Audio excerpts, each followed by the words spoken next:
I'm just realizing if you're on IG Live, I appreciate you.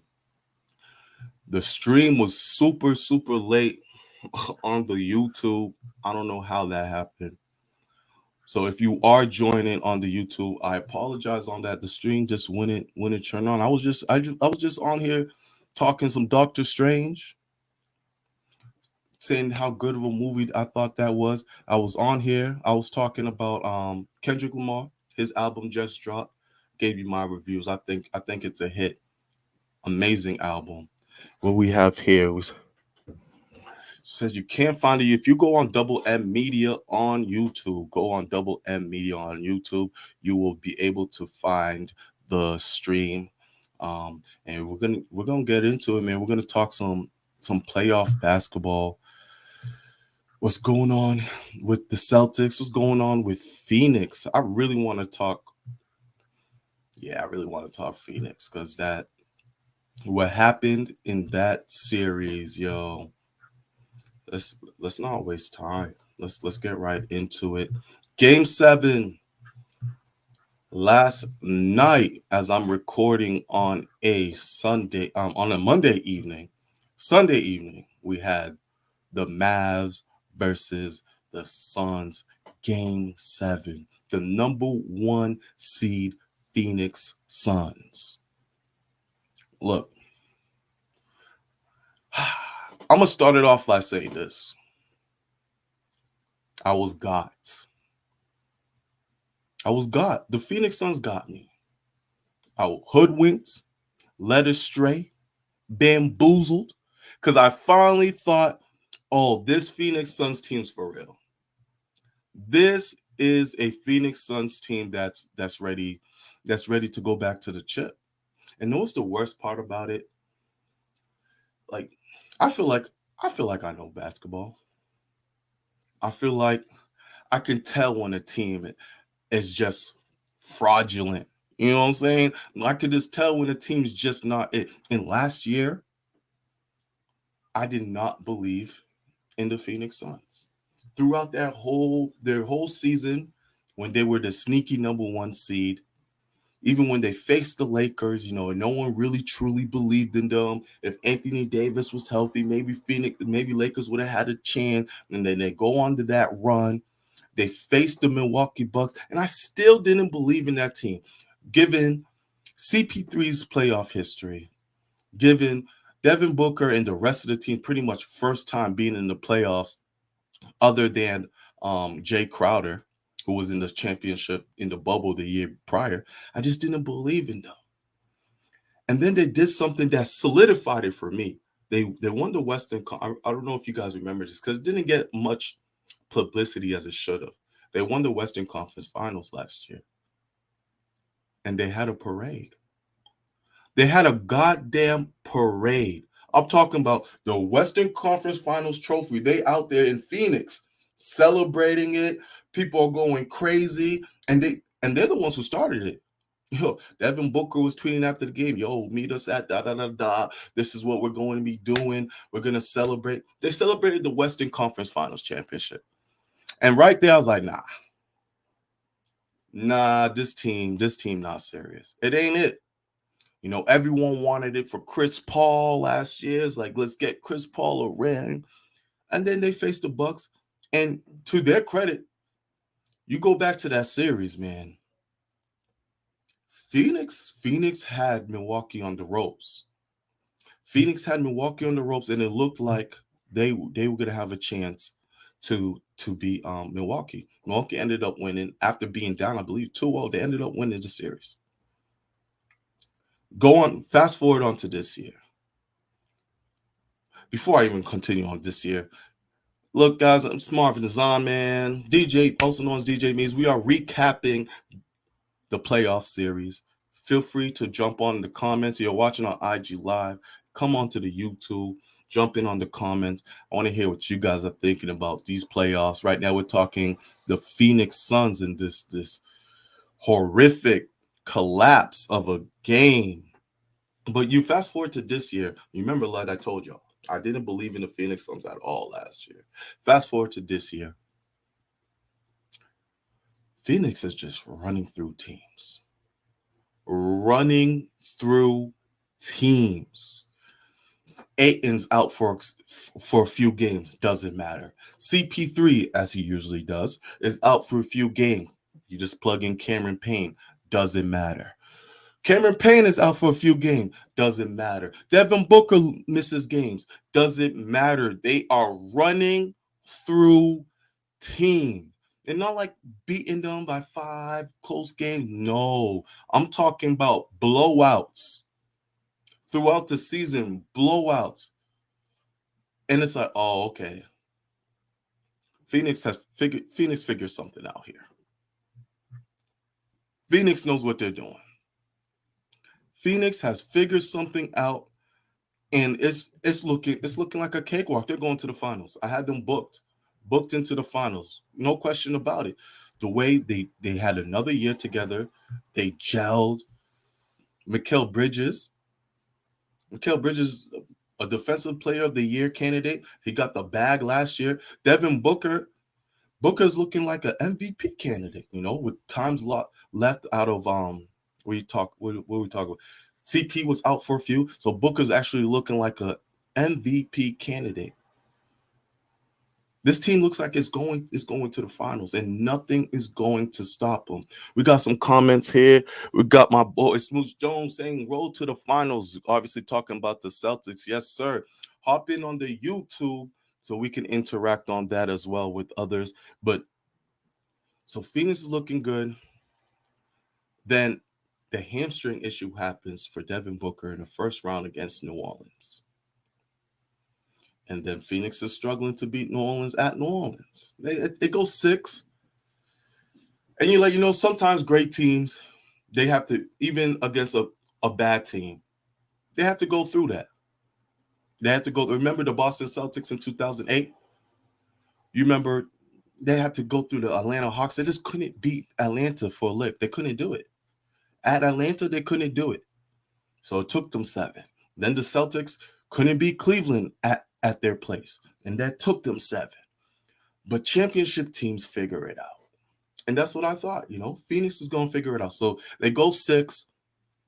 It was a little shaky, but cool. Now you get the Dallas Mavericks. Now we're going to get to Dallas and how that team is constructed and what they're doing over there. Comments real quick. Ev says, I will never ride with a man who cheats his way to scoring 71 in a loss and celebrated. Booker is not that guy. We're gonna have a conversation about Booker. Oh, we're gonna have a conversation about Devin Booker. Trust me, we're gonna get there. Because I don't think you're far off. So now we get into this Dallas Mavericks series. And the first 2 games, Phoenix Suns look like Phoenix Suns. It's like, oh, okay. Booker's hamstrings healthy. CP is going crazy. CP's going crazy. And that's not an exaggeration. The man had a perfect game. I'm talking 14 for 14. A perfect game. But there's a saying that people say that Mother Nature's a bitch. Then what are we going to call Father Time?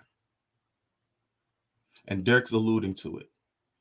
Derek going to say CP3 turned 37 was all over in that series. That's what I'm alluding to. They say Mother Nature's a bitch. So what is Father Time? Because Father Time was sitting back, smoking a cigar, and something disrupted him. Said, this mother bleep CP is having a perfect game at the age of 36. I've had enough. CP turned 37 in the middle of this series. Haven't seen CP3 yet. I have not seen CP3. What's his brother's name in the State Farm commercials? Was it Chad, Chip? Something Paul. Cliff. It's Cliff. Ever since game 3, Cliff Paul has been putting on the uniform for the Phoenix Suns. He's disappeared. He's disappeared. So that's one thing. Chris Paul has a history, a history of just having bad playoffs, injuries, not showing up. He has a history of it. Last year, it looked like he was about to fight those demons off. Throughout this season, it looked like he was about to fight these demons off. No, I know we want to put him at the top 5 greatest point guard, and maybe so, maybe rightfully so. But boy, there's a lot of blemishes in his resume. There's a lot of blemishes, and I was at work, so I haven't even gotten able to listen to everything Pat Beverly say. But I heard some clips, and Pat Beverly was going off. And now, obviously, Pat Bev, he has his biased opinions. They got some beef, whatever. But he's saying, then no one's really fair in that team. You got Evan saying, to be honest, I heard that the Mavs were targeting CP3 on both sides, running him ragged. Age has robbed him of his stamina. He's 37, man. CP is 37 years old. What he's been doing is incredible. But he should have not been the guy you relied on. And now, Evans, this is where we talk about Devin Booker. Because last year, in the finals, there was games that Devin Booker disappeared. We're going to let that go, though. It was your first playoff run. You got to the finals, and then you struggled in the finals. Okay. This year, you're a championship caliber team. You're the definite best player on the team. And to start off the series, you're fine. You're playing really well. And then somewhere along the line, Devin Booker decided to say, like Evan was saying in the chat, I might not be that guy. I'm just not that guy. And what makes this special is there was a lot of shit talking during this series. There was a lot of shit talking. Devin Booker was part of it. Devin Booker was part of the shit talking. Flopping on the ground, saying that's the Luca special. Messing with Luca at the end of the games when they're up. He was feeling good. Number 1 seed. We went to the finals last year. We're going to go to the finals again. Luca said something at the end of that game walking into the tunnel. I know y'all saw that clip. Luca was clapping. He said, everybody thinks they're tough when they're up. Phoenix didn't win a game ever again. Phoenix didn't win a game again. Game 6 happened. Mavs handled business. But me, because I was hoodwinked and deceived, I said one thing about the Phoenix Suns, even though they're struggling against this Mavs team, they were going to find a way to win at home. They've been dominant at home. So they'll find a way. Something happened, y'all. Within 48 hours of that Mavericks loss, the loss in Dallas to the loss in Phoenix from game 6 to game 7, something happened. What's going on? We got the legend himself. Come through the YouTube, Double M Media YouTube to join the conversation. I'm talking to people on the IG Live, and I am directing them here. But yeah, something happened in those 48 hours. Because how do we explain game 7? Nobody showed up. At home, You fight so hard to get the number 1 seed. You have the coach of the year, Monty Williams, well deserved. And nobody came to play. Devin Booker went 3 for 14. 3 for 14. That can't happen when you're the best player at home in a game 7. You need to show up.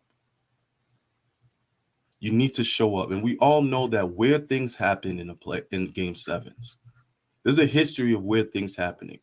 Role players have big games in game 7s out of nowhere. If we're talking Celtics, this is a home Celtics crowd. We remember the Kelly Olynyk game against the Wizards. Big step up game. We could just talk more recently, where we're going to get to soon, the Grant Williams. Role players, weird things happen. So game 7s are never guaranteed whether you have home court or not. Nobody stepped up. Was Chris Paul injured? He looked a little hobbled, maybe.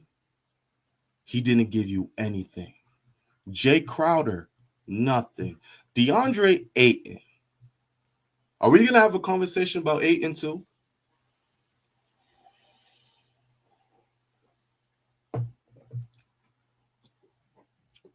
Look, Ayton's recovered from the, oh my God, Suns pick Ayton over Luca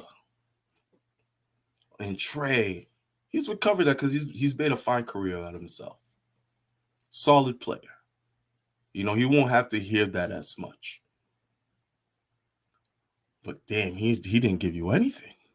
Game 6 or game 7. Nothing. And you know he has a contract coming up that Phoenix didn't give him. Phoenix did not extend his contracts. I don't think DeAndre Ayton comes back to the Phoenix Suns. I could see a sign and trade. And maybe they try to bring in a wing to replace Jay Crowder. Mikal Bridges, yes, he was a defensive player of the year candidate. But boy, you got a bag, bro. They gave you the bag, bro. You can't have performances where Mikal Bridges can give you 23 games in a row and then give you 3 points in the next 3 games. That's the type of player he is. You can't have that as a winning team. Evan's saying Booker's soft mentally. He has a history of whining about doubles, mascots flopping, etc. You know, Devin heard enough. Booker heard enough. He said, yo, y'all better stop. Y'all got to stop comparing me to the Mamba mentality because I'm not that guy. Yeah, this is a huge indictment on Devin Booker. Going into next season, we're going to look at him differently. Whether he goes on a run, scoring 30, 40s, we're just going to say, yeah, but can you do it when it matters? Because you had 2 shots at it now. Can you do it when it matters? Look at our young stars. Our young stars struggle for, when I talk young stars, I'm talking about Jason Tatum and Jaylen Brown. They struggled for a season and a half, almost 2 seasons. The conversation began, and rightfully so, in a way. Can you guys play together? You guys are very ball dominant. You guys don't get your team involved. Does it make sense to have both of you guys on the team? Obviously, they've cleared things up, but that's what you have to do. The conversation was warranted for Jason Tatum and Jaylen Brown, just as the conversation is going to be warranted to Devin Booker. Are you that guy? Some already in the chat are saying he's not. He's not that guy. This is a guy who was number 5 in the MVP votes. This is a guy that, when you talk about young stars, we want to put him with the Luca Doncic and Jason Tatum conversation, where he really might be in the Donovan Mitchell conversation. De'Aaron Fox. He might be in that conversation. It's not bad. They find players. They're just not that guy. They're not that guy. Quickly, I did all this talk on Phoenix. Quickly, let's talk about the Dallas Mavericks, man. Mavs are for real. The Mavs are for real. Going in once this series was tied 2-2, I really started to believe, hey man, the winner out of this series, I think I'm having them going to the chip. The winner of the Suns and Mavs series, I'm having going to the chip. That might be sounding a little crazy, you know. Warriors fans will obviously disagree. Right now, they are the betting favorites to win the championship. But that Mavs team, don't get fooled. We all know about Luca and defensively his issue. But the team in general, that team plays defense. Dallas Mavericks play defense. Derek asks, is Luca the best player left in the playoffs? If we were to do a draft right now, in the 4 teams that are available, Luca's getting drafted number 1. Luca's getting drafted number 1. It's a great question. I'm not picking Steph over him this year. Then the next conversation is who? Butler and Tatum? I'm going to give the edge to Luca. The Mavs play great defense. Evans brings up coaching. Jason Kidd has figured it out. And this is when I realized Jason Kidd has figured it out. It wasn't even in the playoffs. It was during the regular season game, Kevin Garnett's ceremony. Numbers going up to the rafters. I believe Derek and Evans, both y'all might have been at that game, or just Derek. I believe y'all were at that game. What the Mavs did defensively against Tatum, yes, Dinwiddie hit the big shot to win them the game. But I was watching what the Mavs were doing defensively. I said, "Oh, whoa, Jason Kidd figures something out here. How they're gonna play their guys, and they got some wing defenders. They got some guys there." And then the following game after that, they played the Brooklyn Nets. This is before we knew the Nets were fraudulent as well. But when they played the Brooklyn Nets, the way they shut down Tatum, they found a way to shut down Kevin Durant too. It was back-to-back games. They had Boston and Brooklyn, both away games. They won both of those games by Spencer Dinwiddie game winners, by the way, too. But defensively, how they were playing basketball, I said, whoa, this Dallas Mavericks team has figured something out here. And now they've shown that in the playoffs. Don't get fooled. Just because Luca's not a great defender, that team knows how to play defense. Kleber, Powell, Bullock, I don't know how to say his name. Is it Reggie Bullock or Bullock? Those dudes know how to play. And if Dinwiddie gives you something like he gave you in Game 7, because Dinwiddie, he's another dude who's hot or cold. Dinwiddie gives you something. You got Brunson being the second best player on that team, balling right now. Dallas has something to be afraid of. Luca's reign, I've heard people say this, and it's very true. It's starting to look real LeBron-ish 2007. Where it just seems like it's your time. I still remember when LeBron scored 29 straight points against the Pistons. I still have clear memory of that game. At that time, I felt like that was one of the best. I was what, in 8th grade, I believe. At that time, I remember saying to myself, this might be one of the greatest performances I've ever seen live. 29 straight points to carry his team to win. Now, that was before I saw game 6 against my beloved Boston Celtics. That was the greatest performance I've ever seen live. I still have nightmares about game 6 LeBron against the Celtics, but that's besides the point. Luca's going to start giving teams in the West Coast nightmares as well. It just seems like it's his time. The Phoenix Suns feared Luca in game 7. They shit their pants in the first quarter. And the whole arena knew. The whole arena knew it was over 10 minutes into the first quarter. That's disgusting. That's the fear Luca's bringing into teams right now? Warriors have their work cut out for them. Steph Curry hasn't been lights out. Klay Thompson doesn't look like he can give it to you every night. Jordan Poole and Klay Thompson, their fit is something to look out for. It's weird. There's something there that's weird between Poole and Klay Thompson. Because you got Klay like, I'm Klay MF Thompson, bro. Give me the ball and move out the way. But then you got Jordan Poole. Like, yo, I'm the up-and-coming star on this team.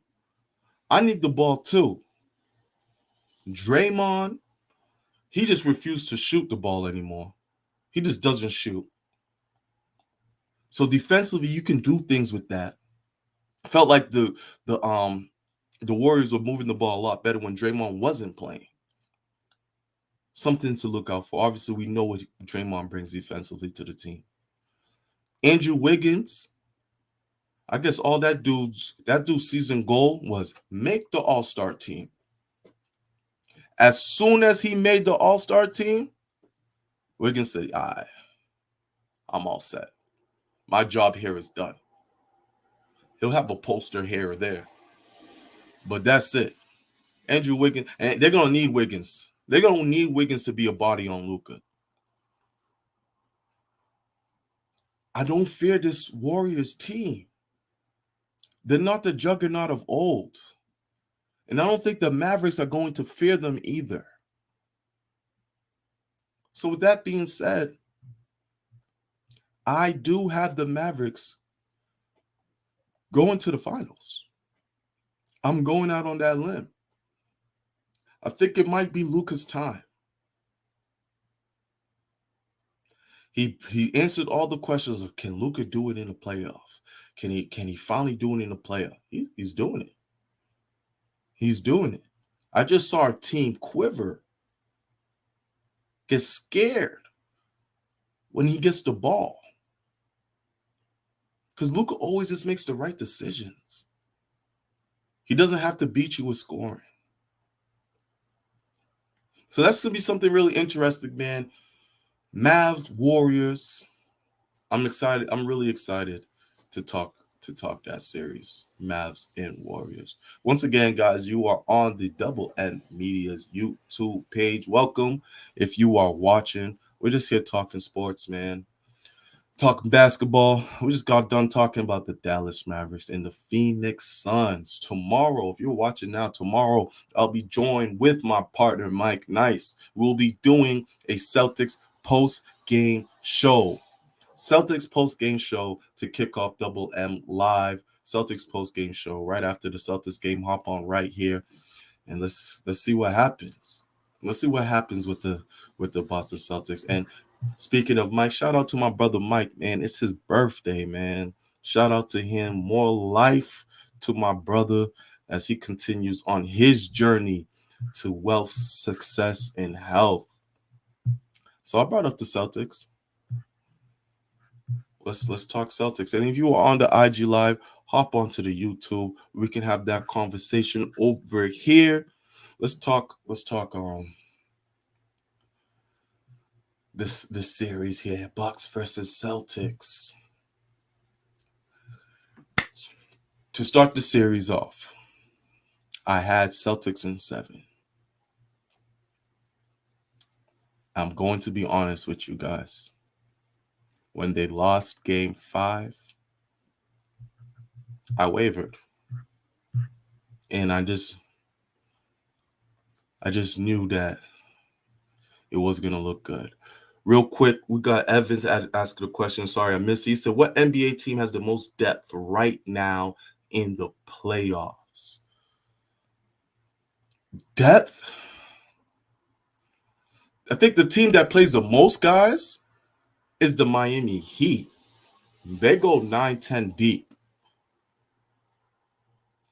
Can't say the same for the Mavs. Warriors, they Kuminga, Moody, they're not that deep. Warriors aren't that deep. I'll probably say the Heat. I would say the Heat have the most if Kyle Lowry's playing. If Kyle Lowry's healthy, I know he's out for game 1. Kyle Lowry's healthy, they have the most depth. That's what I would go with. So yes, Celtics. I wavered after that game 5 loss. It was the fandom in me. The fan in me chose, okay, well, it's over. I was hurt. I wasn't thinking with my head. I was thinking with my heart. I was so distraught how we blew a game like that. I said it's done. The Bucks are gonna clean us up in game 6. As we all know, it's no secret now. Celtics won the series in defiant fashion. Game 7, defiant fashion. Had to watch the highlights. I watched the game, but I was celebrating a birthday, if you know what I mean. So I had to rewatch things with a clearer head. Couple things stand out. A lot of people have been giving this guy. I gotta get the negatives out the way. Derek White.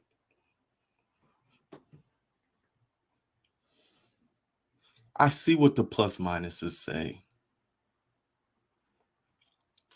I understand that when you play him defensively, you're still able to switch all 5 positions. What's going on? D-Max saying the Seas are a team of destiny. Saying that on the IG Live. Hey man, we're talking about it right now. Jump on the YouTube stream, Double M Media, and let's talk about it more, D-Mac. I was talking about Derek White. Derek saying, yeah, cool, plus minus. I see what I understand. I understand the plus minuses look good. I understand you can switch the dude, and defensively, you're still going to be solid. But I don't give a damn about analytics right now. The eye test sometimes is the best test of them all. Dirk even brought up stats. The man was 1 for 10 yesterday. And yes, he got pulled in the first half, but it took too damn long for him to get pulled. You can tell Derek White's one of those dudes. You can tell in 1 minute of him playing whether he has it or not. It's so easy to tell with this dude. You can tell right away, okay, this is going to be a decent Derek White game, or yeah, he ain't going to hit shit tonight. It's so simple with him because he plays scared when he's not playing well. Petrified. And the Milwaukee Bucks were so disrespectful, it wasn't even funny. Dude, Derek White touched the ball, everyone turns their back. They turn their back and they start double teaming either Brown or Tatum. The man gonna shoot, let him shoot. White shoots scared, play scared, non-aggressive. And when he's not aggressive, he's not even moving the ball anymore. He's turning the ball over. turning the ball over. Against a team like the Milwaukee Bucks, you can't do that. You have to have discipline. And Derek White has not been disciplined throughout this whole series. I'm talking consistency. There's a lot of Derek White truthers, and I get it. I get it. But you can't be playing scared. Look at Game 7, Grant Williams. Struggled. He struggled in the first quarter. He's actually struggled in the series since Game 2. Game 2, he had 21 points. Grant Williams couldn't buy himself a damn bucket since. I think he went 2 for 14 from 3 going into Game 7. After having a great Game 2. 2 for 14. Grant Williams was always aggressive. I felt Grant Williams' presence throughout the series. Game 7, he hits the first 3, and then he drops off a few. Everyone's telling him keep shooting. You think they're not telling Derek White keep shooting? Everyone's telling Grant Williams keep shooting. Keep shooting's gonna fall. Grant Williams has the game of his career. 27 points. Shot 18 damn threes. Now, granted, I don't want to see him doing that all the time. Shot 18 threes.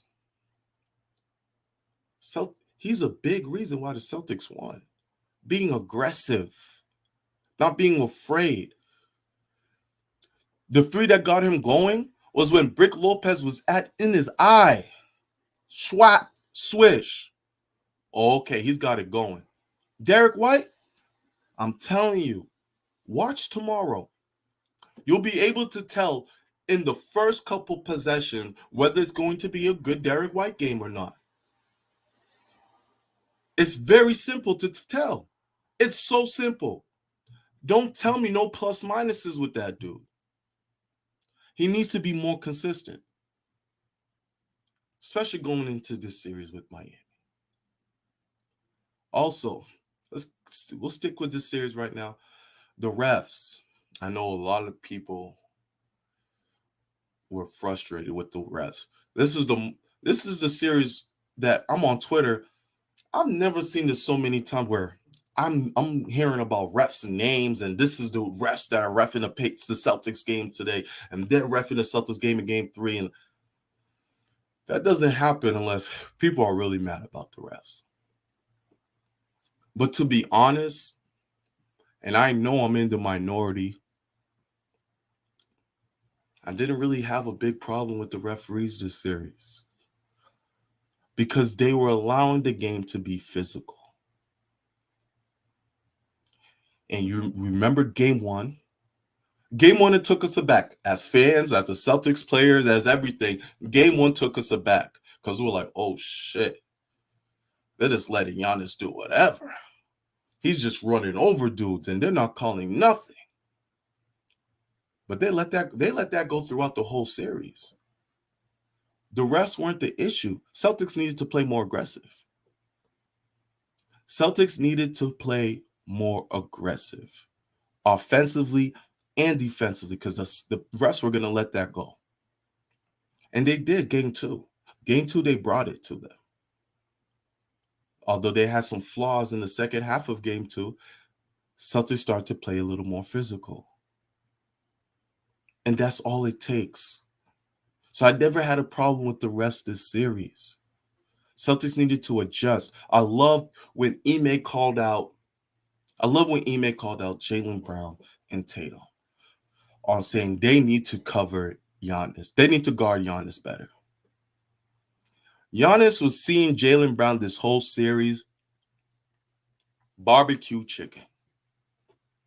Pull up, splash, drive, and one.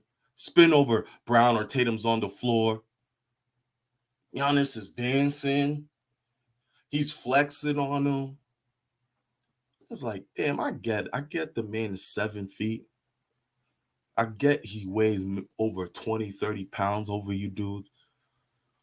But can you play a little more aggressively on defense?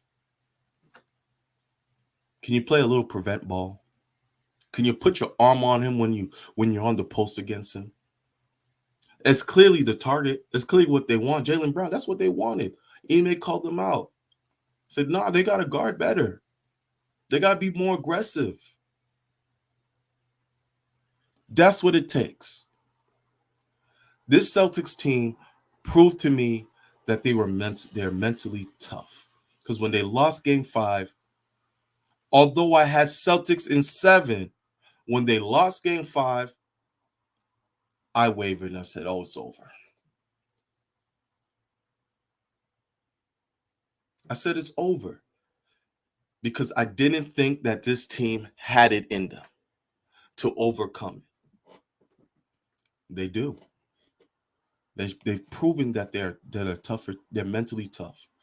They're a lot tougher than they were to start the season, how they were last year or in the bubble. This team's has it. And Tatum, he's got himself a statement game.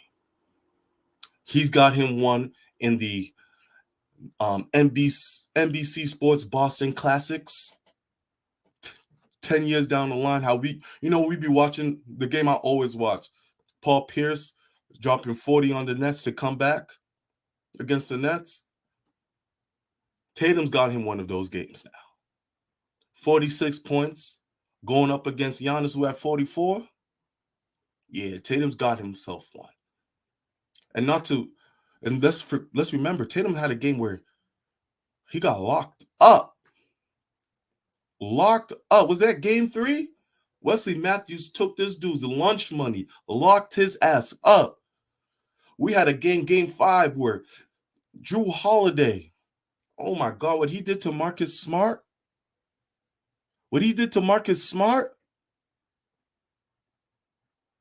Embarrassing.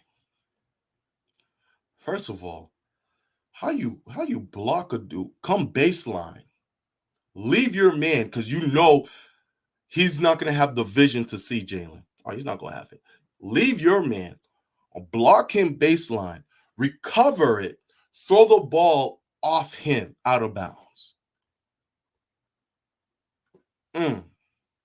That's nasty. And then the final possession, he has the ball and you rip him to win the game? Drew Holiday's nasty, bro. Nasty. I didn't know if the Celtics would be tough enough. Game 6, Marcus Smart responded, 21 points. That's what it takes to win a championship. That's what it takes. Celtics have it. Ime, hell of a coach. Because not only do you need to know the X's and O's, and which Brad Stevens was great at. Brad Stevens, he was probably the best X's and O's coach in my Celtics lifetime as being a fan. Amazing at it. But Brad Stevens lost to players. He didn't really know how to rally up the players as egos started to grow, as stars started to become on the team. He just didn't know how to manage that. Ime's getting the dog out of this team. And you're going to need that against Miami Heat. Because you want to talk tough, you want to talk about toughness, that's Miami Heat's MO. Let's go back to the bubble. Miami won. They weren't the more talented team. Celtics were more talented than Miami Heat. But Miami was just tougher mentally. They felt like they were the best. You had Dragic. Oh gosh, this season's about to bring me in a dark space. I have nightmares about the bubble because I think of Kemba Walker. Ugh. And it's how he performed in the bubble was whoo. But you had Dragic running loose with Miami. Tyler Hero became a star against the Celtics. You remember that cut scene? Tyler Hero hits a 3, looks at the camera, does that snarl. Jack Harlow made a song called Tyler Hero off of that game. We created Tyler Hero. Duncan Robinson, aka Sheen from Jimmy Neutron, going off against the Celtics. The block, how do we forget the block? The block that pretty much won them the series against Tatum. But there was one thing watching that series in the bubble a couple years ago that always was, I was telling Mike, watching that series with Mike. I was like, damn, Mike, if we had Al Horford, we'd win this series. Because we needed a stretch. We needed a stretch four during that. Now stretch fours don't even exist in the NBA. That was like 3 years ago. It's either you're a center or a wing. Stretch fours have no use in the NBA. But we needed someone to spread the floor. Because you had Rob there. You had Grant, who really wasn't Grant. Rob was very young. Celtics are more refined. And yes, don't get me wrong, Miami's Heat's gotten better too. If they can get Kyle Lowry healthy throughout the series, they're a better team than they were 2 years ago. Definitely believe that. Hero's gotten better. They're a lot more deeper. Bam's gotten better. Bam's another guy you could have put in the defensive player of the year candidate. What's going on, my cousin Rackin? Once again, if you're watching on the IG Live, hop on to the YouTube Double N Media where we're streaming live right now, talking the game. So Miami Heat's gotten better. But I don't think they can I don't even know this word, but out tough the Celtics this time. Here's the key to the series. I don't believe Miami has enough offense to beat the Celtics. They don't have enough offense. Can Jimmy get his? Jimmy's going to get his. Jimmy's a gamer. Jimmy will have his time when he can score 20, 30 plus. But who's going to be the next guy? They're going to have answers for Bam now. They're not going to be able to go over the top with Bam. Those alley-oop curls that they were doing, that's not going to happen this time around. Tyler Hero, look, 6th man of the year. Celtics going to lock his ass up. Marcus Smart's locking his ass up. I don't think Tyler Hero is going to be the guy. Victor Oladipo, the Celtics are going to dare him to shoot all day. Shoot the ball, Victor Oladipo. Shoot it. Prove that they're going to pull the Bucks on them. Prove to me you can shoot. Caleb Martin, Max Strus, I don't believe in those guys. PJ Tucker, not a scorer. I don't believe Miami has enough offense to beat the Celtics team. Which means Celtics need to be sound offensively. What worries me is the rest. 7 games now. And you play tomorrow. To play tomorrow night after a grueling series. We're watching on TV and it's all cute. But them charges you take from Giannis, that shit weighs on you, bro. That weighs on you. Celtics are banged up. Now they gotta go in. They're gonna be in a dogfight. They're gonna be in a dogfight with the Miami Heat. Because Miami, they also play really good defense. Well, they'll be switching this. They believe that they can switch all their guys until, and this is where you gotta take advantage, until the Tyler Heroes get in the game. Miami start playing Duncan Robinson. It's not like he hasn't been shooting. He can still shoot. He can't play a lick of defense. So I don't even know how much Duncan Robinson you're going to see this team because Celtics are going to eat his ass up. I think Celtics have a clear advantage in this season. It's just fatigue. Fatigue is the issue here. So that's where I'm at. I have Celtics in 6. I would say 5 if every game wasn't back to back, meaning just every other day. If they had spread it out, I would have said Celtics in 5. A tough 5. with Celtics 5. I'm gonna say Celtics in 6 because this game tomorrow night, we're about to do the Celtics live post game show here on Double M. Mike Nice and I. That's gonna be a tough one. But I tell you this, my answer might change. I have a right to change my answer. Damn it, Celtics steal game 1. I might say Celtics in 5. But also, there's reports on Marcus Smart now. Foot sprain, game 7. It just doesn't end. It doesn't end. Robert Williams, we got good news with him saying that he'll be available with no minutes restricted. We need to see him get his win back. He did not look good in the few stints he had with Milwaukee. Did not look good at all. Looked like the Rob of old, where his timing was off. He was jumping for everything. I mean, playing Giannis will do that, you know? So that's where I'm at right now. Obviously, we got to see the status of Marcus Smart. No Marcus Smart means a lot of Derek White because Ime's not wavering. He's not adding anyone else off the bench. He's not adding anyone else off the bench.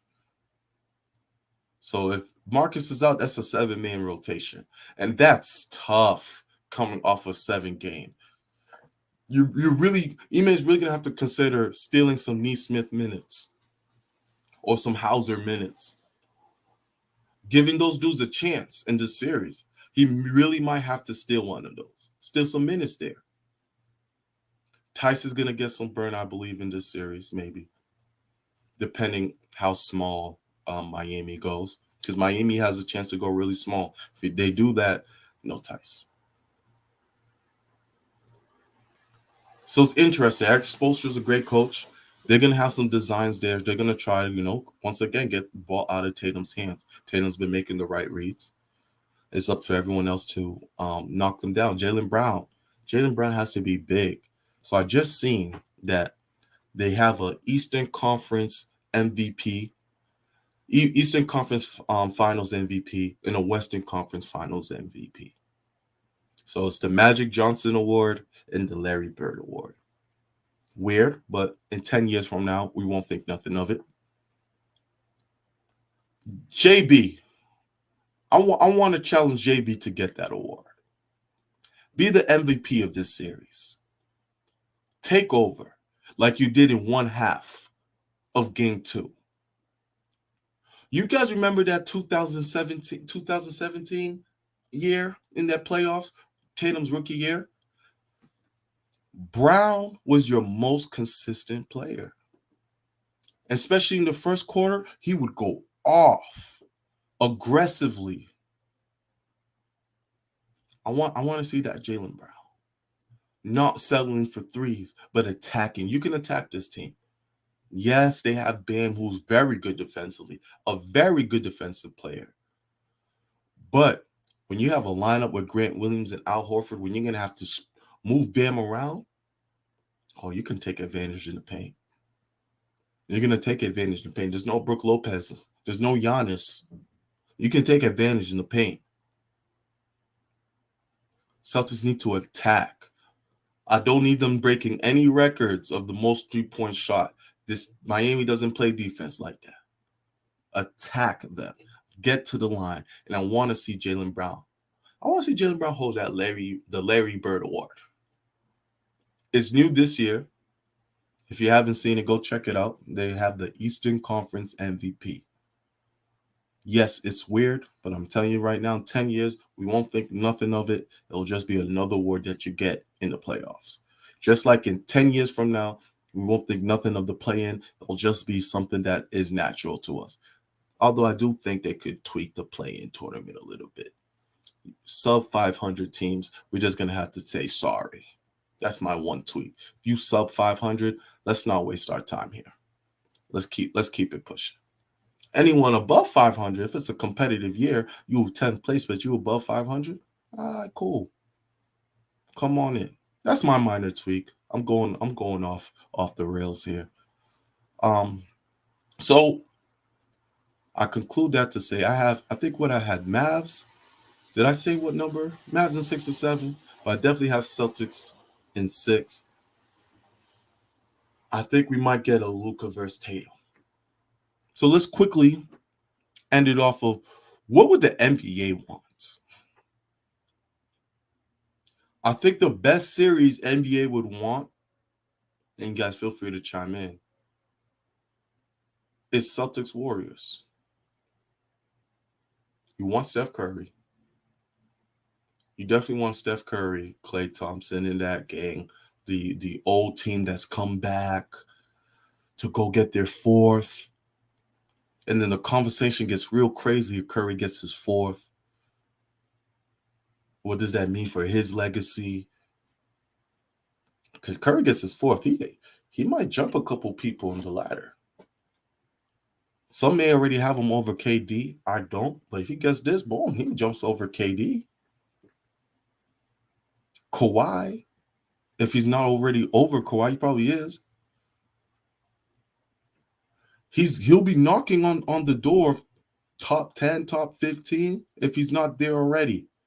If not, he's knocking on top 10. Hey, I'm getting there. I'm coming.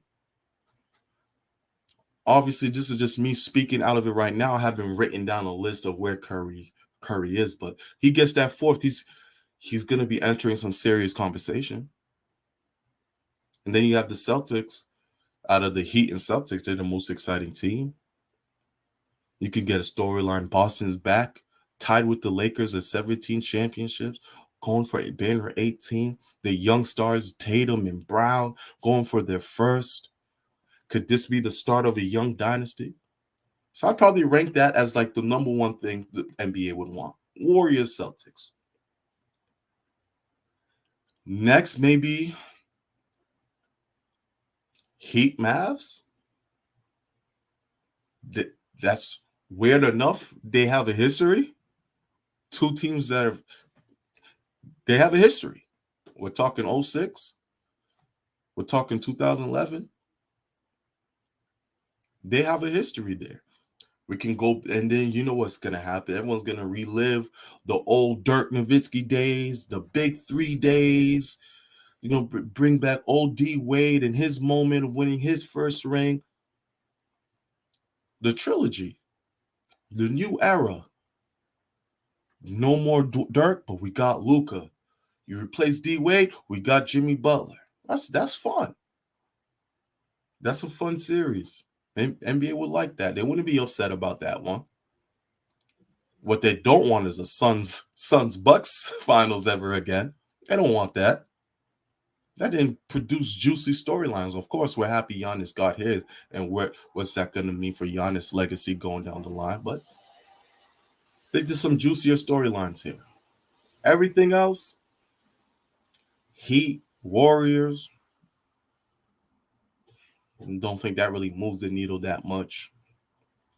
Mavs, Celtics, probably third in line out of the storyline I just told y'all. Mavs, Celtics, you got young Luca, young Tatum and Brown.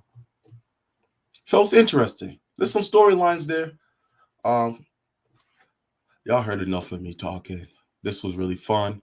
Talk some basketball. It was a day off of basketball, so I figured I'd come on here and let out some thoughts. But appreciate everyone for tuning in. Marvin Hassan, aka DJ Meze. This was fun. I'll be back here again tonight with Mr. Mike Nice right after the Celtics game, previewing Celtics Heat Game 1. Celtics Heat Game 1. With that being said, y'all have a good night, and I'll see you guys tomorrow evening. Peace.